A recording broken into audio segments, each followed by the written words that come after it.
Hello and welcome. Have you ever set a goal and not had it come to fruition? Oh, yeah. Yeah. More than once. More than once. That's what I kind of figure most of us have. I know I have. And so today what we are talking about is the lawful process of goal setting and goal achieving. And that is, it is a fascinating topic, and our goal is to be able to help you achieve your goals, because you will know the 5 mistakes that people make when they are setting goals, the 6 intellectual faculties that we need to use when we're setting goals, and the 7 universal laws that help us achieve our goals.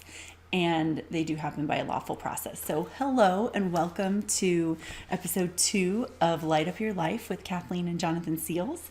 We are here to share the knowledge that we have learned over the years, the mentoring, the coaching, the lessons that we've learned, and be able to bring that to you so that hopefully it adds something to you that might just change the trajectory of things for you. So today, goals. It's a fun topic for the beginning of the year too, right? Yes. And one of the things that people always say is that you need to write down your goals, right? Mm-hmm. That's something that is true. That is a helpful piece, but there's something that comes before that. That's when we're setting goals. There are 5 mistakes that people tend to make when they're setting their goals. And if you make any of these 5 mistakes, I can tell you that there is probably no chance that you're going to achieve your goal. Wow. Yes. And most of us actually make more than just one of these mistakes. I'm sure, especially since probably most of us don't even know what they are. So we're just destined to fail. Exactly. So it turns from a goal list to a to-do list that you never get done. Yeah. Yep. Mm-hmm. Okay. Exactly. It's something that kind of gets brushed off or pushed aside, or maybe it's just too overwhelming. There's so many things. Yeah. And we've all heard about SMART goals, right? Strategic, measurable, actionable, realistic, time-bound, however you want. I mean, I'm sure there's different ways that people describe it, but it's essentially that, right? That's what I learned in school. Mm-hmm. Make a SMART goal. And while that's great, there are other factors in play that will actually make it so your goal actually can't be attainable. Wow. So let's jump in. Yeah. I mean, it's a pretty meaty topic, right? Let's there's unveil a lot. that tonight. Yeah, there's a lot. That's great. This is the 5, 6, 7 of goal setting and goal achieving. And now this is something that I learned from my mentors, Paul Martinelli and Roddy Galbraith. And there's a lot of material that I'm going to share that I have learned from different places. I'll mention who it's from, but if you want to know more, you can always reach out to me as well. So the first mistake that we make when we are setting goals is we make goals based on what we have already accomplished. And think about it. I mean, we were both in sales for a long time. You make your sales goal based on, okay, well, last year I did this, so this year I can up it by this much, whatever. Right. And the problem with that is that we oftentimes underestimate what our potential is, and we will go with something that's realistic. And a realistic goal is not something that is motivating enough for us to, because here's what happens. When you set a goal and let's say you sold $50,000 last year and you make your goal for $55,000 this year. That's $5,000 over, it's 10% growth. That's normal. Mm-hmm.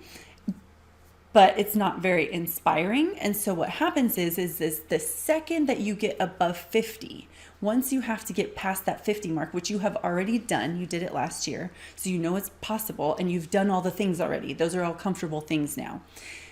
As soon as you step out of that comfort zone into the next level, you have to meet someone new. You have to go somewhere new. You have to try something new. You have to do something new. The discomfort is not worth putting up for the goal of something that's just so minimally over last year. And so you just don't do it. I see. Yeah. That completely makes sense. Yeah, it's kind of like you said when we used to have our sales goals, and I knew for a fact that 75K is what I was going to be able to hit, guaranteed. So if I chose 80, then yeah, that was comfortable. I knew I could most likely hit that even in my sleep. Even if I chose 85, I still had to work a little bit harder though. At that point, that particular time, I had to figure out which new students I was going to connect with and how I was going to make sure that I filled that quota too. Right. Yeah, it makes sense. Right. That makes complete sense. But Yeah. normally I would end up hitting 75, maybe doing like 79. That was an increase. But you're right. It wasn't motivating to push myself to work harder. It was just motivating to make sure that I hit the basic goal. Yeah. The comfortable one. Yeah. And Interesting. it's not inspiring. And so one of the things that I heard was it's like the school dance, right? When you're at the school dance, and if you're a guy or a girl, mostly it's the guys, right, that are asking the girl to dance. If you're going to ask the girl to dance, she has to be worth failing for. She has to be worth the shutdown. She can't just be like, okay. You want to ask the girl that's like, go ask her. Like you would never think she would say yes. She might, but like, oh yeah, right. But it's worth it because this is so if loaded. she I'm not going to does- discuss yes, this. I know. If she said yes, right, I know. But you can imagine it, right? It makes sense. It Well- has to be a goal worth failing for because we are going to fail. Yeah. And if the goal isn't worth failing for, then we're not gonna fall down and get back so up. funny go do because it. I was the guy who would ask any girl, but I would not ask the girl because I figured that the answer was going to be no. So I already shot myself down in that respect. You know, I was like, she's going to tell me no, but that girl, I know she's going to tell me yes. So you went for the attainable. I went for the attainable goal. You know, I'm consistent at 75K every quarter, baby. Right? Right. That's so interesting. I had no idea I was even doing that. Yeah. The second mistake that we make is we plan. We have this goal and then we have all the steps that are going to get us there. And the problem with that is that most of us fall in love with the plan. People, you can see it in companies, especially corporations, where they'll have like a weekend where they do a training seminar and they have the first day they talk about the goal and they give out the binder with the plan. And the next 2 days they go over this 42-point plan and how they're going to do it and who's involved at every step of the way. And by the end, you walk out in the hallway and you ask them like, wait, what's the goal? Like, what are we shooting for? Like, I know the plan. You know the plan like the back of your hand, but you don't even know what your goal is anymore. And here's the problem with that is that the plan is set in right now, given your existing conditions and circumstances. So when the plan has to change, because the goal doesn't have to change. The plan has to Right. change as life changes. You know, gas prices are what they are today. We are the people we are today. Yeah. So as soon as we step into step one of the plan, everything might change in front of us.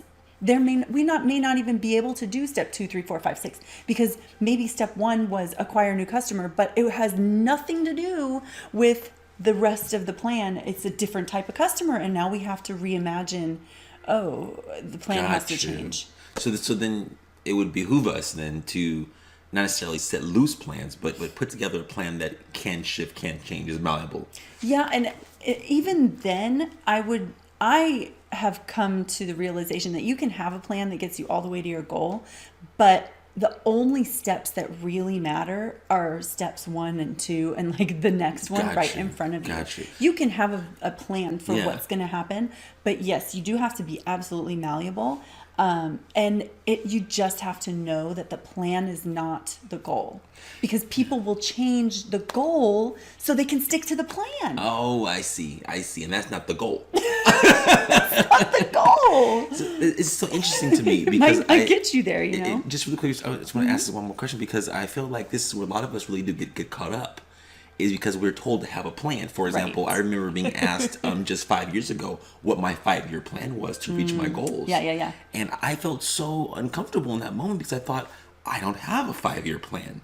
Yeah. I've got a 6-month plan. Is that good enough? It And so is. you actually have a 5-year plan. I thought, I don't even know what I'm eating for dinner tomorrow night, let alone what Yeah. I'm going to be doing in 5 years. How can I So- even fathom that, really? But you want me to come up with this plan. That is such a good point, because it's a different time. There was a time where we would have a 5, a 10, a 20-year plan. Yeah. You could have a retirement plan the day you got hired because you would be with that company for life.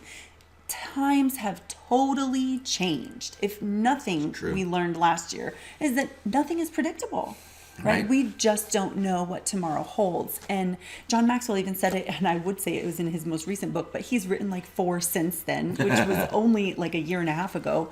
In his book Leader Shift, he wrote about that things just keep changing faster and faster. Time keeps happening faster and faster. And it's not just because he's aging, because as we age, of course, our scope of time does get quicker and quicker. But it's really just the way the world is nowadays. Yeah. You can't even have a 1-year plan. You just don't know. 6 months is reasonable. And so, we fall in love with this long-term plan that it can be outdated in a split second. And the future is just coming faster and faster. So we have to be more and more adaptable and more malleable to change. Gotcha. Yeah. So marry the goal, not the plan. Yeah, don't fall in love with the plan. It's not about the plan. It's about the goal. That's important. That's a good one. It's a big one. Yeah. Okay. And I'm checking my notes because I don't want to forget any of these. Number 3 is people want to know how. Oh, when you're setting your goals, you are asking yourself, how is this going to happen? And I am going to challenge you to suspend your need to know how. Release that. You won't know how. In fact, I was just telling you yesterday the statistic, a human step takes over 200 muscles to take the step. If you had to know how to take a step, you would never take a step. I can't even name 2 muscles that it takes to take a step. Yeah, very true. So if you had to know how to do something before you did it, you would never set the goal. And for a really simple example, we have a son, so he's seen a bike. He knows that a bike exists. So you have to have that awareness, right, to even have your goal. But he doesn't know how to ride it. And his goal is to be able to ride a bike. Well, he doesn't have to know how. He just gets on it and tries it over and over until it works. Exactly. And then once it works, here's the thing. Unless you fully intend on being a teacher and really teaching other people how to do exactly what you do, you never have to know how. True. All you have to know is that you did it and you got there, because even once you accomplish your goal, you may not know how it happened. Yeah. And the truth is, how it happened for you is going to be entirely different for how it happens for me. We could have the same goal and completely different methods of getting there. Oh, 100% true. 100% true. I remember setting goals as a team. And it used to drive me crazy because I think to myself, okay, how are we going to do this as a team? And no one had any answers. I used to say, well, how? Jonathan, we don't know. We're just going to do it. Okay, guess it's got to be good enough for me. And I used to just think to myself, we got to the moon, didn't we?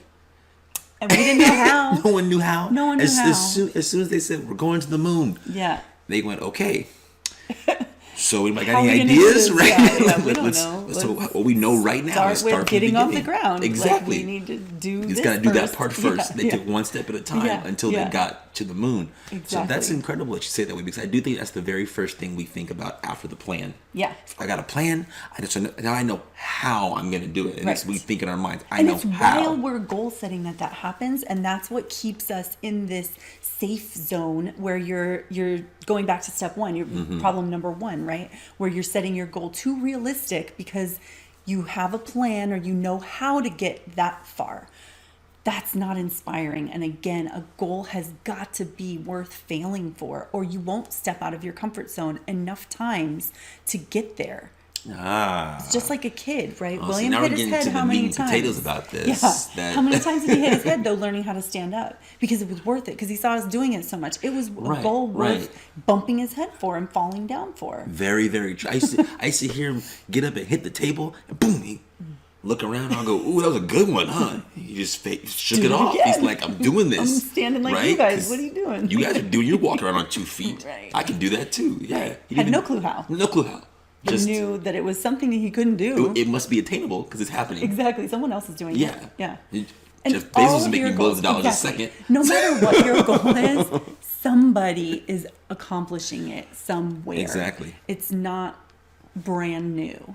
That's so incredible. It's funny how we set out to do something so positive and have such focus, such intent on it, and from the start of it, we're shooting ourselves in the foot without even knowing it. Before you even get to the stage of like having to bring this goal into life, before we even get there, we're in this like this fledgling stage where you can't even conceive. It's a conception stage. You can't even conceive the goal yet because you're conceiving it wrong. Yeah, you have no idea. You have no idea this is going on. But now that it's in our awareness, yes, we can't unsee this. Yeah. So now we know this is what's going to happen to us. Exactly. What do we do next, Doctor? Well, let's talk about the fourth thing that we'll do is we question if we're worthy of our goal. You'll question if you can do it, if it's something that you like. Am I the one should do this? You know, like Moses, right? Me? That's true. That's true. Because the idea, boop, will hit you, and inspired thoughts are from source. It's not from us. We tune into thoughts, and they're given to us. So if you heard it, it wasn't from your mind. It was something you tuned into from the universe, God, itself, grand overall design, however you want to call it. But it's being given to you for a reason. So you're getting this inspired thought, and then you ask, well, but me? Like, I don't know. For those of you guys who don't know the story about Moses, you guys know that he freed the Jewish people and he parted the Red Sea. Before that, people don't read in the scriptures that Moses had a severe stuttering problem and a huge fear of speaking in public. So when God said you're going to go in front of Pharaoh and you're going to say these words, he said, I don't know, no, God, I can't talk. And God said, no, you're going to go do this. So he can do it. We can do it, right? Right. He should have been the most powerful man in the world at the time and told him what was going to happen. Yeah. So the truth the belief is wasn't too. there. Yeah, no, the belief wasn't there. But you know what? It doesn't always have to be. You grow the belief as you start to do the actions and the behaviors. You're starting to see the results. You're like, oh, I guess I kind of believe in myself. And the thing is, what we really need to be asking ourselves is your goal worthy of you? Not are you worthy of your goal? Is your goal worthy of you? Because you are going to be trading your life. You don't get time back. You'll never get time back. Right now, this is time that we will never get back. But this is so worth it for me, for us, because we know we are going to be impacting you and helping you accomplish your dreams and goals. And it's not just one of you, it's multiple people. We know the impact that this can have because when you can accomplish your goals, you're going to change so many lives. So by just us spending this time, it's totally worth it. This goal is worthy of us. Exactly. I love that in my mind, that looking in through that lens. Because then now, not just setting the goal, but accomplishing the goal, the whole experience is much more fulfilling. Yeah. Much more thrilling. It has to be. And the thing is, when it's not, you'll know. When the goal isn't worthy of your time and your energy, your efforts, you'll know, you'll feel it. Right. I wonder how many of us think we aren't enough as soon as we set a large goal. That's why we go to a small goal. But and then we shoot ourselves in the foot right away. So here's the thing. Because it's a revolving door, We aren't right now. We aren't enough. Because if we were, we would be doing it. But we will be. So that takes us to number 5, actually, which is awesome. I love that segue. Number 5, the fifth problem that we make is that we think the goal is about receiving getting the goal. So let's say your goal is to make $1 million. It's not about making $1 million. It's not about having $1 million. It's about becoming the person who can earn $1 million, who can do it. Because Russell Brunson has a book out about that's if you lost everything, no credit cards, no nothing, you had no email list, no nothing. He asked all of these entrepreneurs, what would you do over the next 30 days to get yourself back on your feet and make your money back? What a great question. Every one of them had a 30-day plan that they would go through. And it's this entire book of all of these amazing experts with their 30-day plan. And it's only because they've done it that they can think into how they would repeat it again with nothing, starting from scratch. But until we get there. So the goal is not to get, it's to become who you become. You are not enough right now for your goal and your dream, but you will be through the process of growing and learning and failing and discovering things about you, the personal growth that you have to do, the people that you have to meet. You don't know the right people right now, but they are coming to you. They will be in your life. That brings right back to Moses in that sense. I mean, for him to be the man who didn't believe he could do it at all, having his cousin Aaron help him with the speech in the first place, and then becoming the person that he was, that we all know today, the stories of Moses, the man who has the power to part the Red Sea with his staff. You know what I mean? He was not that man when he first started out at all. He wasn't, but it was the journey. The journey, and transformed him into... How long was he traveling with these people to be able to become the person who could part the Red Sea? Exactly, who could write the Ten Commandments from the Lord's Word. Exactly. That is so incredible. So, let me get this straight. When done properly, setting a goal and achieving it should be a change from within. Yes.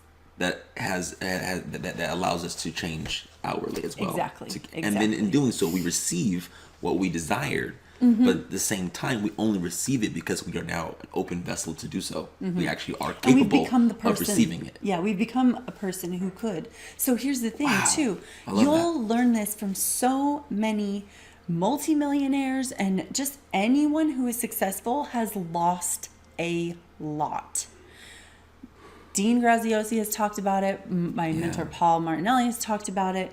I don't care how you feel about Trump. Trump has talked about it. You lose a lot when you are on a path of growth and excellence. You fail bigger and better than anyone could dream of the higher you get. Right. When's the last time you lost $2.2 million? Ooh. One of my friends just told me that he had $2.2 million stolen from him, but he's the type of person who could have $2.2 million. So he's the type of person who can get it again. Exactly. It's not, when you set a goal, if you receive the goal, like my goal is to earn $1 million. If I got it from the lottery, I didn't become a different person. All I did was buy a ticket and receive something.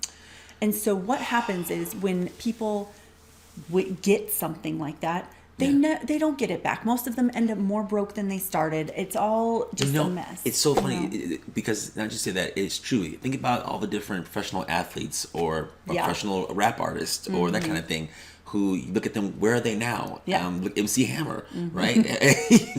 Like one of my favorites. These stories. Shaquille O'Neal, for example, he said he spent $1 million in 30 seconds.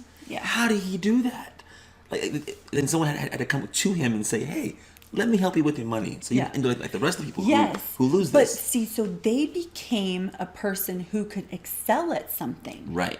And so they will never have that skill taken away from them. Right. They will always be able to excel at something that they work at and that they have motivation for. But it might not be personal finance. Exactly. And they need someone to help them with that so that they can become a person who knows how to save their money. Because their goal was to be great at the game, not get paid that much money for the game. Otherwise, they would be great at finances and just keep the money. Play one season and quit. Right? Invest it. Exactly. Done. Wow. Different way of thinking, but different scope. Totally. For sure. So those are the 5 mistakes that people make when we're goal setting. And we've all made them. All of us have all made them. Now we're going to talk about the 6 intellectual faculties. So here's just a little brief overview. We are spiritual beings, right? We all believe that we are spiritual beings. We are gifted with an intellect. We are gifted with the power of thinking. And we are all living inside of a physical body. So we are not a body. We are a spirit inside of a body, a spirit that has an intellect. So what we have to do in the process of goal setting, and goal setting is an intellectual process. It is something that requires thought. So there are 6 intellectual faculties that go into how we set our goals and how we do everything with our intellect. So we're going to go through those. Yeah. The first one is reason, the ability to reason. So One of the problems with the ability to reason is that we can talk ourselves into or out of anything. Right. Right? Reason is dangerous, but it's also part of how we need to be able to set our goals. Okay. And it's something that, it's not to be taken lightly, because if you can talk yourself out of something and you can like work your way through it and see, oh, well, but if I do this, then, and you just follow your rabbit hole down. Gotcha. It's troublesome. Gotcha. The only reason you should have is the reason to do it. Yeah. I'm trying to reason yourself out of it. Just reason yourself into it. Yeah. It's just, it's your current thinking is what got you to where you are, right? So we have to expand our thinking. We have to expand our awareness to be able to step into the next level. So when we're thinking about how big our goal can be, like we said, it needs to be motivating enough. Yeah. And it needs to be something that you won't talk yourself out of, because we have the ability to reason with ourselves. We have the ability to talk ourselves out of our goal. Because your goal is worth you. Exactly. Yeah. And so you won't, if you know that, no, this is something that we can utilize. Sense. Yeah. The second intellectual faculty is the will. And now the thing about the will is people use it the wrong way. We try and will ourselves into behaviors or actions, when in reality, the will is really, really needed to be utilized in our mind and our imagination. And that's going to be another one that we'll talk about too. But the will is something that, if any of you have heard of Thomas Troward, there's a book called The Science of Getting Rich, which we are going to do a study on at some point. But he has 2 entire chapters on the will. 2. So the will is so important in goal achieving and goal setting. And one of the things that we will do with the will is, let's say you want to stop drinking coffee. So you focus on not drinking coffee or replacing it with another habit. Instead of imagining who the person is that you want to become. Who do you want to become? Picture it in your mind. Think of the person who doesn't need coffee. And you see it in your mind. That is what we need to use our willpower for. We need to hold that image of who is there in our mind. And I'm going to use this example because it was last night. I opened up the refrigerator and we had pizza yesterday. There was leftover pizza. We put all kinds of fun toppings on it. We put artichokes and all kinds of, we're fancy people. But I opened up the fridge to get some water and I smelled the pizza. And I was like, man, this is the perfect example of this. If I was just trying to control my actions with my will, I would have been trying to tell myself, no, you don't need that. I'm pep talking myself. Instead, I have an image in my mind of who I am going to be in 3 months. And I know that it's not the type of person who just needs to eat a piece of pizza because it's there and it smells good. Exactly. I will be the type of person who will eat a piece of pizza when I am hungry for a piece of pizza. And I see the image of my body. I see the image of my behaviors. I see who that person is in my mind. The will is so powerful. But if you could will yourself to sweat, which you can't, you could will your behaviors. Now. Yeah, go sweat. ahead. Sweat now. Do it. But the will is a function of the subconscious mind. So the will is not something that we can overcome a behavior with. We have to put our willpower into our subconscious mind to plant the seed of who that is that we want to become. Got it. That's what they mean when they say where there's a will, there's a way. Yes. Not you can make a way by pushing and Think drudging of the through Wright physically. brothers. I mean, but really. your will has to be something that it has to be your vision for the future, for who you are, when you're going to be. The Wright brothers, I imagine, felt, they had it all pictured in their mind. They saw what it would look like to be flying on a flying contraption. They knew what it would feel like, what it would sound like. Exactly. And so no matter what, all their actions took them closer to that. Because they kept that Regardless feeling of the and failures, mentality in their regardless mind. of whatever. They kept their Exactly. focus on that. Yes. So it became subconscious. Yes. In that right. And this is something that Thomas Troward Wow. talks about throughout the entire book of The Science of Getting Rich. It is hold your image. You have to hold that image in your mind of what it is that you will be. Because that's very powerful. Yeah, it's why it's so useful to have pictures up like all over the place of your dream, your goal, because the more you see it, the more you hold that image in your mind, The more because part of your will. the more you just naturally do these behaviors. We had a coach, his name's Bob Powers, and he talked about when he was practicing and he was really working hard at becoming a champion. He wanted to be a champion. And all of a sudden one day he thought, what would a champion be doing? Not just I want to be a champion, but what would a champion be doing right now? Yeah. A champion would not be getting up late. A champion would be getting up early, going for a run, working out, practicing, then having some breakfast. Then, like, he thought about, this is what a champion, in my mind, my image of a champion would be doing. Yeah.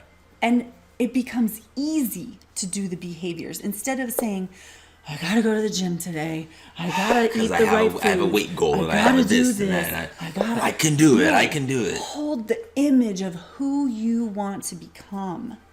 Again, that's number 5, right? We have to know who you want to become. It's not about what you want to get. It's who you want to be. Is that person the person who would do these things?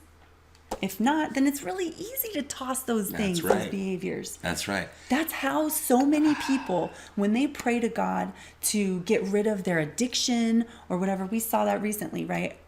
A man said all of a sudden he didn't have an addiction anymore because he prayed. He wanted to become a different person, and in an instant, no more addiction. Wow.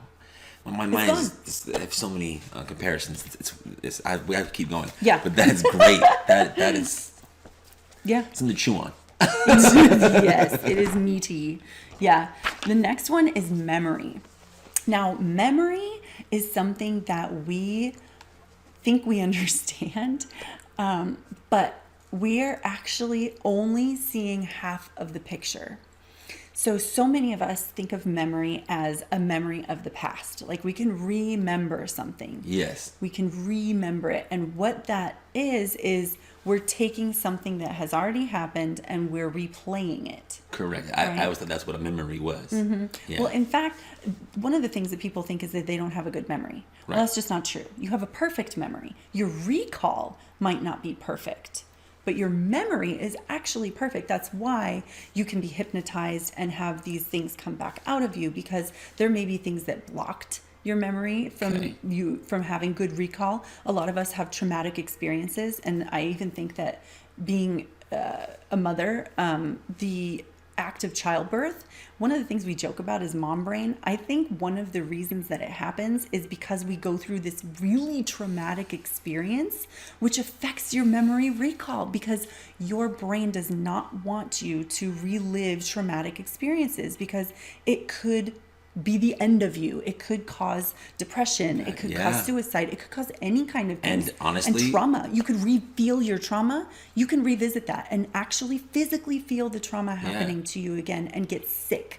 And honestly, I think it does happen to all women who have had childbirth, who've done it naturally. It is traumatic. Even if they've got the epidural, I mean, they tell stories, and if you've ever seen it, you've ever been there, it's traumatic. So I really do believe we have a form of PTSD, and that is one of the reasons that our memory recall is affected. However, so that's just one piece of it, right? That's going back into the past. Right. We can actually remember events in the future. So here, I know it Wait, so we're in outer space now, girl. We're taking me. It sounds I can remember crazy. my future? Have you ever done a visualization exercise? Yes. Tell me, when was that? When I was in 7th grade, they had us visualize one of our goals that we were going to achieve.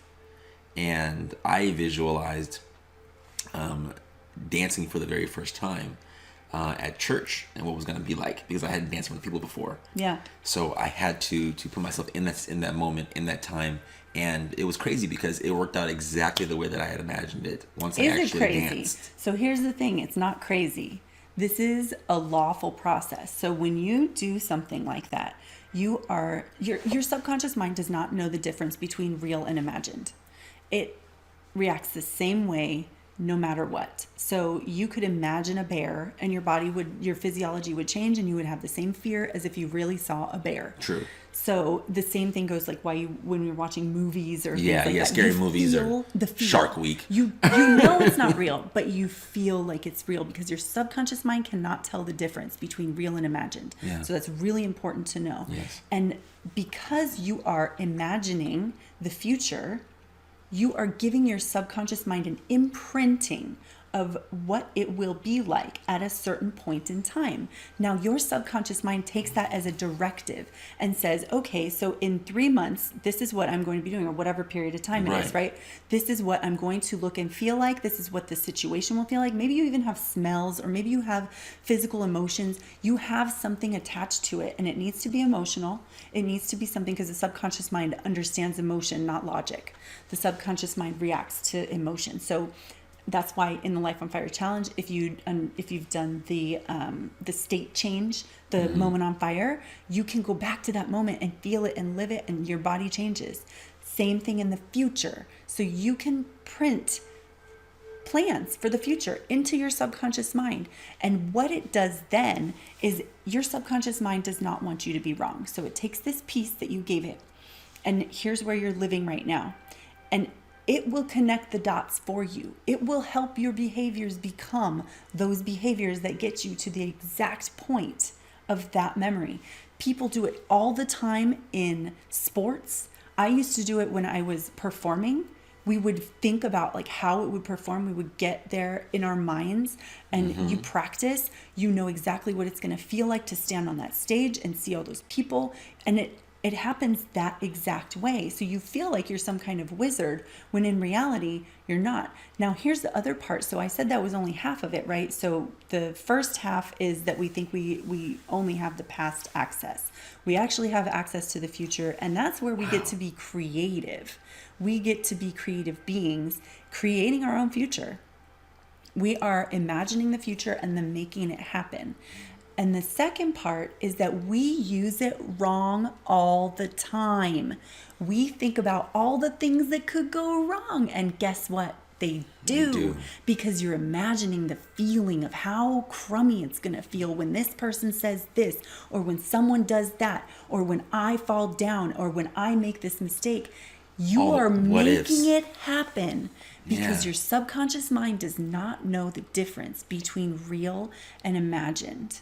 It doesn't know if you are just thinking yourself into a crazy fit or if that is reality. So all it does is it takes it as an order, and it's like, well, here are the steps that I need to take to make that real. So you're literally throwing hurdles in your own path, tripping yourself up as you go along on your own shoelaces. Yep, with your own memory. Wow.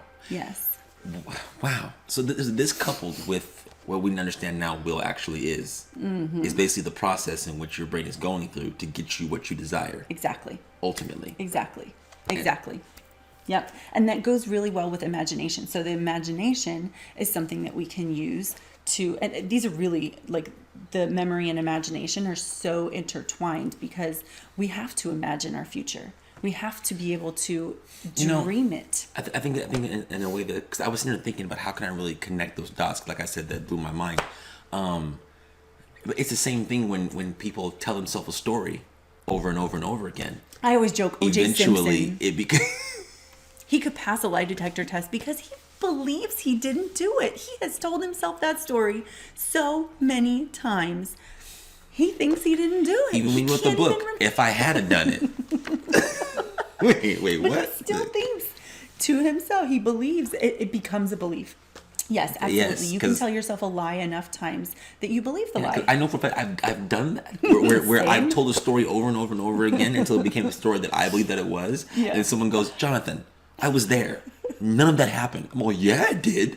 Because I was there too. Like, yeah, but Your imagination yeah, made up some stuff. Totally 100%. And for me, it's real. Now that is in my memory. Like when I recall that memory, that's what happened. Exactly. So I created that memory for myself. Exactly. That makes so much more sense. Sorry, all my friends out there.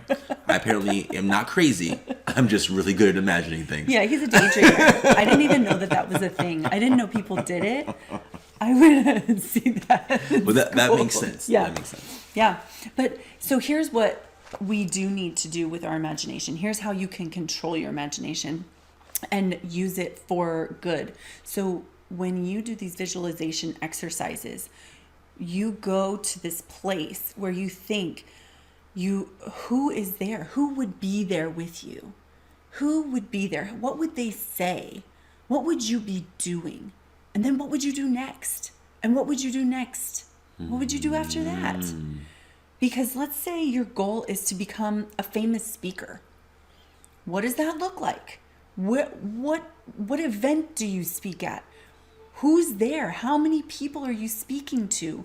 What does the room look like? What does the room look like? What does it smell like? Did people come up and ask you to sign something?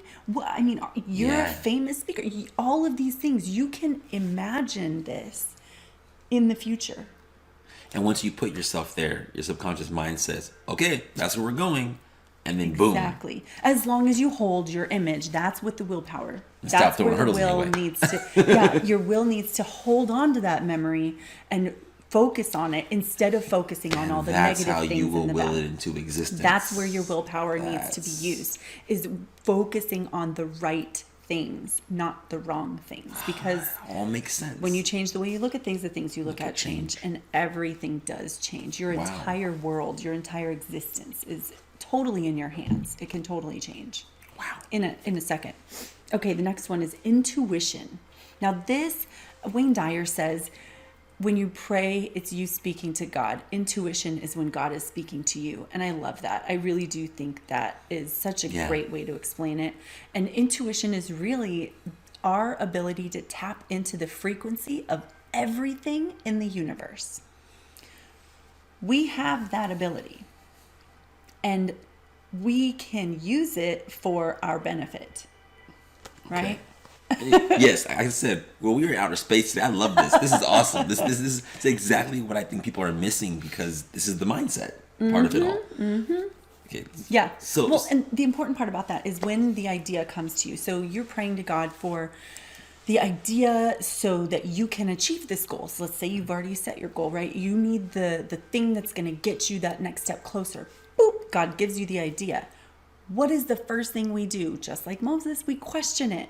We say, wait, is that, you think for a second, oh yeah, that's a great idea. Oh, but. Yeah. How am I going to do this? No, Can I do stay in this? tune with that intuition that you're getting. Don't question your intuition. Intuition is so important to listen to. Like when they say Because- trust your gut. Trust your gut. And I don't know if it's Oprah. Somebody says, God will tickle you with a feather and then he'll whack you and then he'll hit you over the head with a 2x4. It's going to be like, eventually you're going to listen, but it just depends on when you're willing to. Right. So that the intuition, you said it's God speaking into us, right? So in those moments that we feel that, you feel that gut feeling, or we feel like this is good, I should do this. Inspired thoughts, inspired ideas. Exactly. Yeah. In that moment, that's when we recognize this is Take intuition. action. And then do exactly. So in that moment, instead of getting lost in what could be take action. Because you can reason. go into reason, right? And you Right. can reason yourself out of it. Oh, well, it won't work because of this. Which is very natural. Argue it. So well, I instead stutter, just- God, but I'm not, Moses used reason. I stutter. I can't do this. I'm Right. not a leader. Right. I didn't ask. I told you. Right? I told you. You got it. This So was your idea. Wow. This was your goal, right? Yeah. Yeah. Something comforting in that. Yes. Then we have perception, right? And perception is it is. People say it's reality. It's actually our take on reality. It's, I want to read this because I loved how they described it. He said it was the tuning into the wrong things. If we're tuning into the wrong things, we can tune into the right things. We are perceiving the world around us, and it's our interpretation of the world. Right. It's our limited view of the world. And because we have the reticular activation system, which is what your mind does to keep you from going crazy, because the world truly has so much information that it is completely overwhelming to the human brain. We are only seeing a tiny fragment of the real world What's really going on around us. I completely understand that. We are perceiving the world around us. We are Yeah. not actually seeing it all. We are perceiving what has come to our awareness. So Yeah. you're seeing this because this has been brought into your awareness.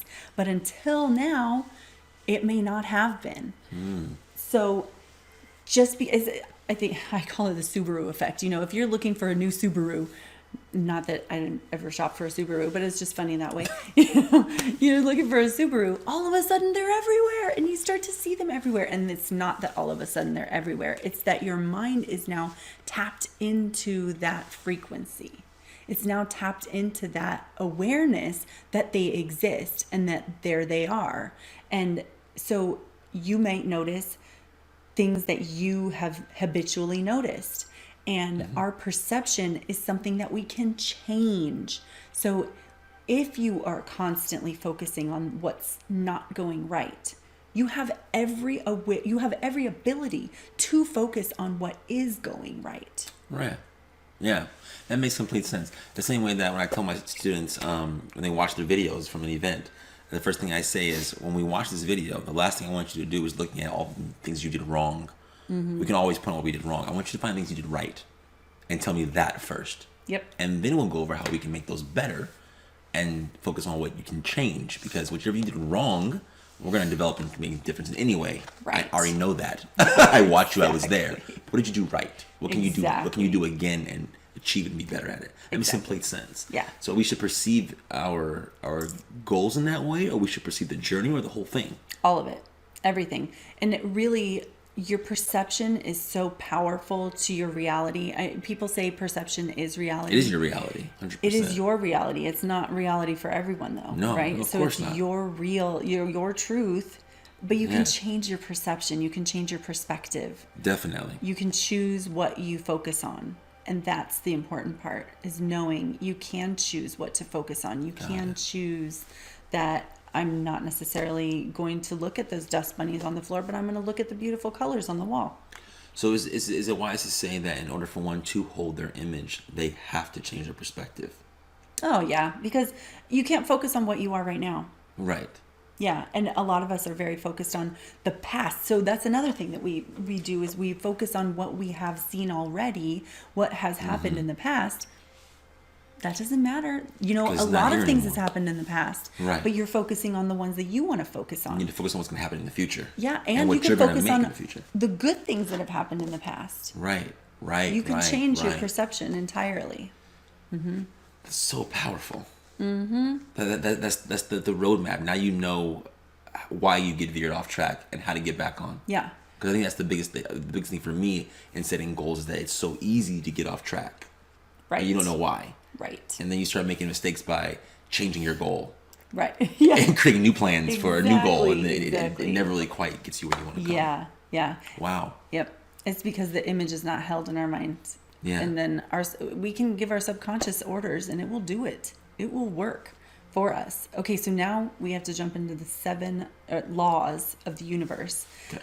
So the goal setting is intellectual. We use our minds to set goals, and our minds can go one way or another, right? We talked about all of the different intellectual faculties. They can go this way or that way. Right. So we can use them improperly when goal setting. So we have to be really careful. Now, once the goal is set, the goal achieving, it will happen by law. And this is the craziest thing. When I heard this, I'm telling you, like, mind blown. I'm going to have to listen to this again and again, because are you kidding me? And I did. I had to listen to it a lot, and I had to teach it before I really understood it. But there are laws of the universe. And like I said before, like gravity. John Maxwell has said this too. These 21 irrefutable laws of leadership. Right. Someone came up to him once and told him, I don't like this law. And he's like, well, I don't really care. It's a law. That's too bad for you, right? I may not like gravity all the time, but it works every time. Constantly. And the thing about laws is they are infallible. They work every single time. And so understanding these laws, you will understand how to work with them. Just think of this. When you push something up a hill, you're not working against gravity. You're working with gravity. Because when you are pushing it, you are not taking it away from gravity. It's still being attracted to the ground. We're just figuring out how to use and manipulate gravity so that I can get to where I'm going. Gravity right? is holding It's on. It's not helping like me. you're not just letting it float. We're not negating the law of gravity. We are utilizing the law of gravity to our advantage. That's what these laws are for, and we need to understand them in order to make sure that you bring your goals into fruition. This is so important too, because we Christians will say, oh, it's in God's hands. God helps those who help themselves. Yes. He is not there to be giving handouts. So we need to really understand these laws of the universe. He created the universe. He created the laws. He's not for our benefit. For our benefit. Yeah. Because when you understand a law, you know how to work it. Exactly. You know how to make it beneficial to you. Yeah, that's true. It's kind Combustion. We know something explodes. Okay, well, how do we manipulate that to be a little smaller and do what I need it to do? Combustion could be terrible, but it could be great. All of these have all of those. So let's start with the law of vibration. Mm-hmm. Okay, everything in the universe is constantly moving, constantly flowing within itself. And I remember, circulating. Yeah, right? It's circulation, but it's Constantly. also like my physical body is vibrating. It is like the pieces inside me, the molecules, the atoms, everything is moving, constant movement. This wall is constantly moving. It may not look like it to us. But it is, But every it atom is. and every molecule inside of our bodies, Everything everywhere, has some is constantly vibrational vibrating. frequency. Yeah, which causes it to constantly move, patterns circulate. Like And that. so if you understand physics and you understand waves, you understand that there are different vibrational frequencies that resonate with each other and that are dissonant Yes. from each other. So when we're talking in music, when you hear that wah, wah, wah, wah, wah, that's a dissonance. That means that they are not in harmony with each other. You can have varying degrees, but as long as they have a similar vibrational frequency, vibrational resonance, they actually go well together. Even if they're not at the same place, you may be at a lower place than another person or another thing, but you're still in harmony with them. Yeah. What we need to know is that with the law of vibration is that we attract those things that are in harmony with us. So our vibrational frequency, if we want to be happy, we need to be happy first before the thing. You Got don't it. wait for the thing to be happy. You be happy and then all the things happen. You change your vibration. My father used to say, change the station. Get on my frequency. We're not vibing right? And That's true. It makes and sense. people say that all the time, right? Oh, I just didn't get the right vibe. I don't know. I just don't get the right feeling. The feeling part is the vibration. Energy. There is You weren't someone moving the same. Exactly. Together. And they're not. And maybe it's the wavelength of your mind. Maybe you're just not on the same wavelength. People say that all the time, right? It's not the right wavelength. We're not on the same wavelength. Yeah. Maybe you're not. Maybe you're not, and maybe those people are just not the ones that are going to get you to your goal. But in order to actually achieve our goals, we have to put ourselves on that way. We have to change the station in a sense, move the needle. Yeah. So, like an acorn puts out the vibration, oak tree, oak tree, oak tree, oak tree, and it calls everything to it that it needs to make an oak tree, including water, including sunlight, through the dirt, soil, everything it needs, minerals, all the things it needs. It has a pattern plan, and it vibrates that pattern plan everywhere. And everything in the universe that is needed to make that oak tree will be called to that acorn. Wow. As long as it's in the right environment, right? Wow. And we're the same. So it's important to put ourselves in that vibrational wavelength that we want to be on. Yeah. Your job, and so your dream has a vibration.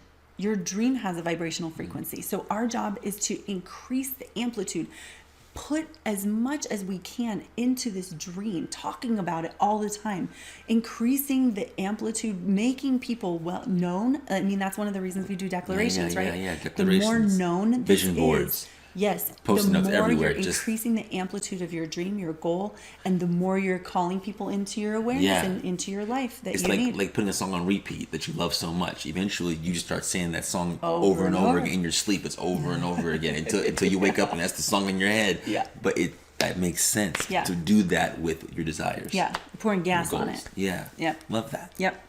Okay, next, the second law, the perpetual transmutation of energy. I think it's easiest explained in the water cycle because water exists in multiple states. You could have a glass of water, set it outside on a dry day, and you would say, it's gone. Well, it's not gone.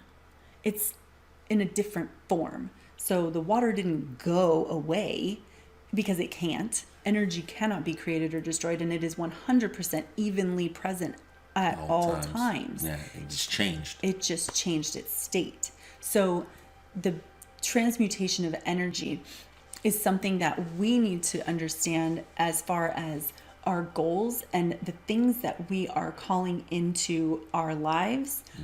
We can transmute. We can transmute the feelings that we have. We can transmute the energy that someone else has given us. We have the power to change those things. Got it. And it's constantly changing. It's constantly changing and moving. That I feel like there's a how-to in there, but we could get another time. That makes sense. Yeah. Well, and that's also part of, the acorn, being able to call everything into it. Right. It's transmuting those things into the oak tree. It didn't, it's taking that water, it's taking the substances, the light, all of those things, and transmuting it to make the oak tree. Its goal, its dream is to become an oak tree. I have all the questions. Another time. I know. Yeah. Then we have the law of rhythm. This one is really powerful. Just as the sun goes up and down every day, just as the waves crash on the shore and the tide goes in, the tide goes out, everything exists in a rhythm. Everything. There's seasons, there's ups and downs, there's ebbs and flows. Yes. And so we also need to know that in our lives. We also have ebbs and flows in our lives. Things will come and things will go. There's a season for everything. We will be on a vibrational high, we will be excited, and then we will be on a low. You will ride the waves and you will see that you all of a sudden you're really working towards your goal and everything's going great, and you'll start to slow down and peter off. Now the thing about this is to just be aware of it, and when you start to go into a low, vibrational low or a rhythmic low, you want to make sure that you don't amplify that just gets muted, and that the highs are higher and the lows are less low. Yeah. For example, you can change your frequency. Exactly. For example, when I know I'm going into a rhythmic low, I am not going to try and do all the task things that I know are my high. For me, the tasky things, when I'm going into that high, I can get them done quickly. It's just awesome. I feel like I'm on fire. When I start to go into the rhythmic low, I'll do other things. I'll do things that don't require all of my brain power, all of my energy, because my energy is not best used there. Gotcha. I'll do things, the little things that I could just get done and get it out of the way, so that my rhythmic low doesn't become so low. Because when you do the wrong activities in a low, it just makes you so much lower. You feel like, why am I even trying? I'm sure you felt this way practicing. Mm-hmm.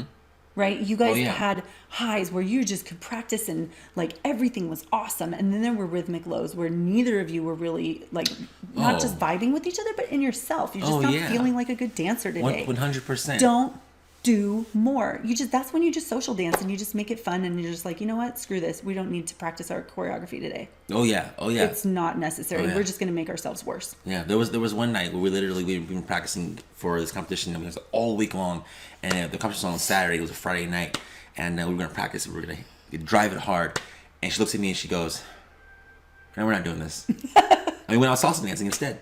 You needed that. It was perfect for what we needed. It really was, because we had been on this high. Oh, it would have been horrible. Been a terrible awful practice the next day. Oh yeah, even. for sure. Like, but we were so refreshed because of it. Yeah. Took a little time so you off. just don't. We still dance. That was the thing. That was the thing. Yeah, we still dance. do something towards your goal, right? But don't make it something that is like focus intense. Like you don't when you're have on to that low vibe. Yeah, I think it's so important lows, because the times we say things like, "I've been working so hard. I just want to get some time off," and then we still at television and we take time off and we stop. Yeah. But that's increasing the low. Right. But what if you said, "Okay, I don't want to do that hard work, but you know what? I could answer a couple emails right now before I relax. Yeah, I can at least do something toward my goal, right? not Reach just out to plummet a friend straight down, or like make a connection. Yeah. Do something that is still moving you towards your goal. Exactly. Not pause button stop. Then you have to get momentum again, and that's just a mess. So keep the flow going. Keep the flow. Allow it to take itself back up, and when you start to feel that upswing, then definitely throw some gas on that. Yeah, keep the rhythm going. Yep. Okay, next one is the law of gender and gestation. This one is near and dear to my heart because as a CD in disc, I have zero patience. I want it to happen right now, and I want it to be perfect. Not you.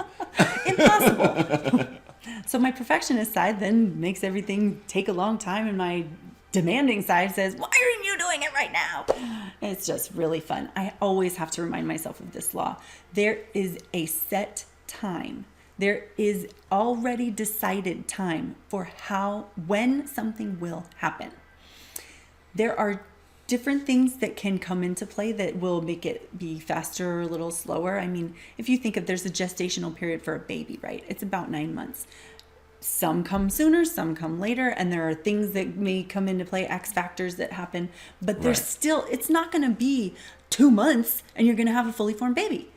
If it's too soon, it won't be ready. Right. So your dream, you won't be ready. You won't be ready. Exactly. And that's right.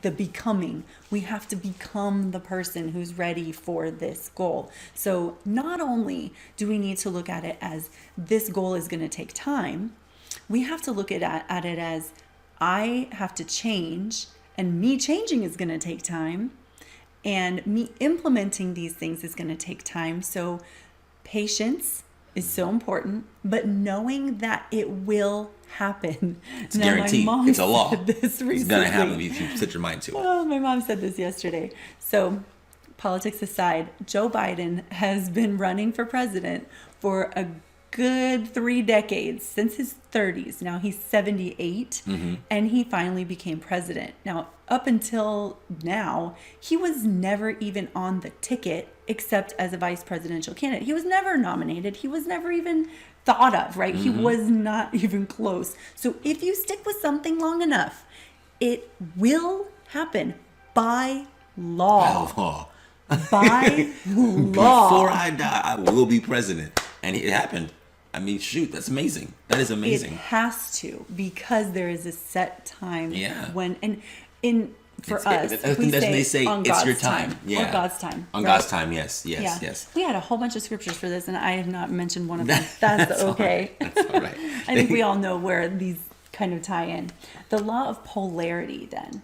This is there for up, there's down, for black, there's white, for good, there's bad. Everything is both. It is all degrees. So the law of polarity states that up and down are not opposites.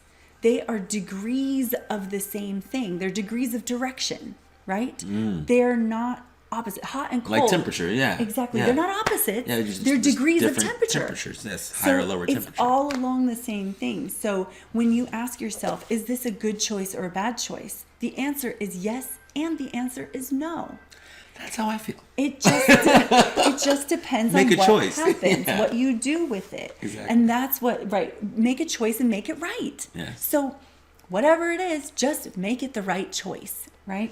Exactly. But understanding that there are good reasons why, and there are good reasons why not. And now here's the thing. If you have any level of certainty that you cannot accomplish your goal, any level of certainty, if you've ever said, I can't do this because, rejoice, because of the law of polarity, because it says that if you can be certain that you cannot accomplish your goal, then inside of you there is an equal amount of certainty that you can accomplish your goal. If you have any reason that you think you're not worthy of your goal, then you have an equivalent reason that you know you are worthy of your goal. This is actually comforting when you think about it. When you think about it, it's comforting because then you. I think when they say I can't do something, they stop at that place. But to know that if you are sure you can't, then you are sure you can. Exactly. But which means that all you have to do is then just flip that and go to the can side. Yep. That makes complete sense. Mm-hmm. That's fantastic. And you know it's going to happen anyway. If you set your mind to it, it's a law that's going to happen no matter what. Exactly. Whatever direction you go with this, what's going to happen for you. Mm-hmm. It's all laid out nicely, actually. Mm-hmm. It's comforting. Yeah. You take the guesswork out. Yeah. Yeah. For real. I feel that way. I think to myself, I don't know how I'm going to get there, but it's going to happen, right? Yeah. It has to happen. Yep. I've already decided it. I've already asked for it. So just keep on trucking. Yeah. Exactly. Oh my goodness, we only have 2 left. Now we have law number 6, which is the law of relativity. This is best explained. I mean, we know that relative motion, right? Something moving, something looks like it's moving, but it's just compared to you. But think of this as a money thing, right? $1 million. A lot of people are like, well, that's a lot of money. Compared to what? All the money in the world? It's really not. It's a fraction. How about time? Oh, that's going to take a long time. Compared to what? 20, 30 years of time? Right. The life you could live without accomplishing 1,000 it. years? Right. The lifespan of the world. Right. The universe, the billions of years this has been around.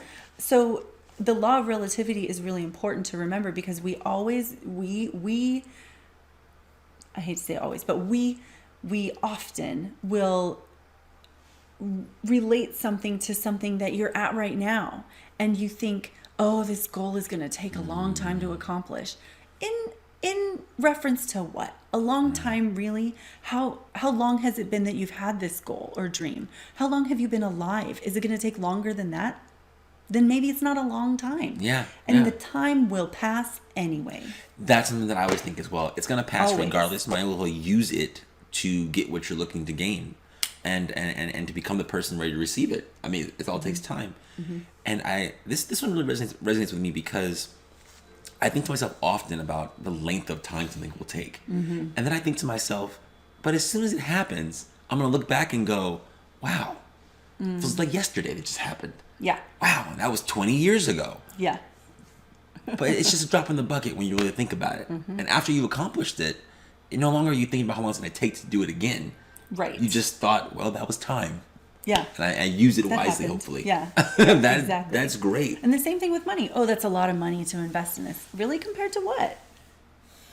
Compared to what? That's where I think we stumble because we're afraid to use the money. But reality is the money's going to come. It's like the time, right? The money will come back. Exactly. So what are you using it for? Because if you're not using it for this is going to help me reach my goal, I'm using it for something else that probably won't help me reach my goal. Exactly. The money's going to get spent. Exactly. Exactly. And if it doesn't, and to then... think of it this way too, relative to what? So this is a lot of money to invest in something, but what is the payout going to be? Right. Is it a lot compared to the payout? Probably not. Someone said it's like putting $1 down for a lottery ticket and getting $2 million back. Yeah. Right? Yeah. That's the dream. But in the same respect, what if you had to put $1 million down? And you got 2 back? I'd take it. Right? That's a good deal. That's a good deal. Yeah. So $1 million's a lot of money, but not compared to 2. Right. But I would figure out how to get the $1 million so I can get the 2. Exactly. That's the whole point. Yes, exactly. Right. And finally, the law number 7, this is what Emerson says is the law of all laws, the law of cause and effect. Mm-hmm. Every action brings about something. So we were brought into this world to be creative beings. We are creative. We are causative. We are not here to be an effect of something. And this was something that I really think it resonates with me in the sense that we can be consumers or we can be producers. And when we're consumers, we're an effect of something. We are being the result we are the result then, instead of being the cause, the reason. So we're not bringing about the change that we need to bring about when we are being the effect side. We are victims of whatever's happening around us. Instead of being active participants, we were brought here to be creative.